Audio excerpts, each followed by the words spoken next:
Susday រី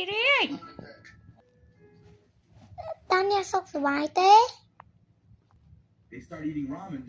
សុខធម្មតាទេចុះរីកវិញ ខ្ញុំសុខសប្បាយតា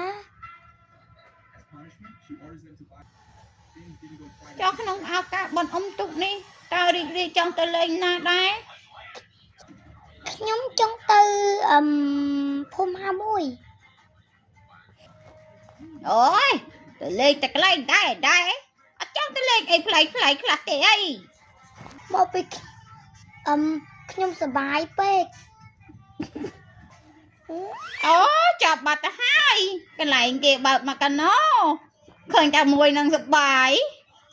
ឥឡូវចង់ទៅណាចុះ បែកជាខាងហ្នឹងគឺយើងអាសាទៅហើយយើងគួរតែទៅខាងជាណាវិញ